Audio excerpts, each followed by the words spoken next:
This tomato sauce recipe calls for 40 pounds of tomatoes. So I've been freezing my tomatoes all summer so that I can have enough to make this. And here's why. If I do a fresh tomato, then I have to quarter my tomatoes, every single one of them, for 40 pounds worth. If I have frozen tomatoes, I can just toss them in my pan and heat it up, because the process of them being frozen actually has broken down their cell structure already. So now I'll put these on the stove and get them to a simmer for about 20 minutes. I let the tomatoes simmer while I was milking the cow, so now they're nice and soft and ready to go in my food mill. If you need to know how to use a food mill, go ahead and take a look at the link below. I actually love using the food mill for this because it does such a good job of getting the pulp out of the tomatoes. And then the addition of me using my honey strainer, oh, it's so great. So I just let the juice go down into the bucket, and the honey strainer collects all the pulp, which I then use. And then of course, I have all of the skin and seeds that I'll just throw to the pigs. I'll run that through twice just to make sure that I've got all the pulp out of it. But I mean, it just works so wonderfully. I usually put a towel on the floor just to kind of help with that mess a bit. Especially when you're doing a large quantity like this, it seems like some just ends up down there. At a certain point, the honey strainer gets pretty full. Now the honey strainer has two different parts to it. It has a coarse strainer on top, and then it has a fine strainer on the bottom. So either of them could be full at this point. I just kind of press the silicone spatula around in there, and that helps the liquid drain out.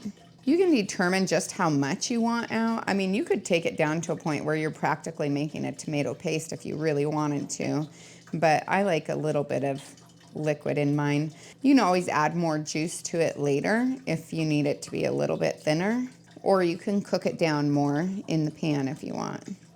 Nice thing is, this bucket is collecting juice so that I can can that up as well. So it becomes a dual purpose canning situation where I'm doing sauce and juice at the same time. You can look at my video on how to do juice if you want to see that. It's a little tedious, but so much better than boiling it down for hours. I then put the skin and seeds through one more time to get all the residual moisture and pulp out of it. I'm actually kind of surprised by just how much will come out of this section. The first bit that comes out after I put this through is still really moist because it's just the stuff that was stuck in the machine, so I grabbed that as well. And you can see just how much drier it is the second time it goes through.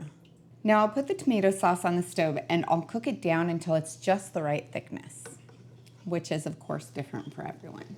This goes up to 1/4 of an inch of headspace, which is the space from the top of your food to the top of your jar. I'm using quart-sized jars today. This is perfect for like if you're gonna add it to a soup or a spaghetti. I guess especially for me, you know, when you have 7 kids, it makes it a little bit harder to do things out of pints. And I have to make sure that I leave just a little bit of space at the top so that I can put in my lemon juice.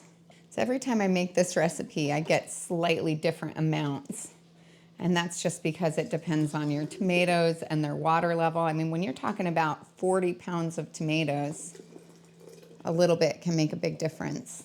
So each jar needs 2 tablespoons of lemon juice, and this just gets it to the right acidity level to be able to put it in the boiling water bath instead of the pressure canner. Next, I'll wipe off the rims with a clean, damp cloth. And this just makes it so that there's no interference for that seal.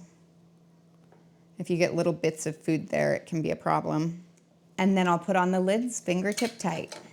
So that just means, you know, don't really crank on them. They need to be able to release some of the air that's inside them so that there can be a good seal.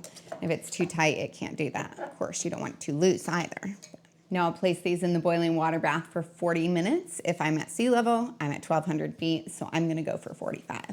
Now that my water is boiling, I'll set the timer for 45 minutes. Then I'll place the jars on a towel about 1 inch apart so that they can cool down well. And I'll allow them to rest for 24 hours without disturbing them.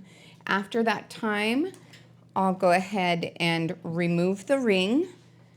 Check for a seal. If it's not sealed, you just use it right away. If it is, you wash it in hot soapy water and store it in a cool, dry, dark location.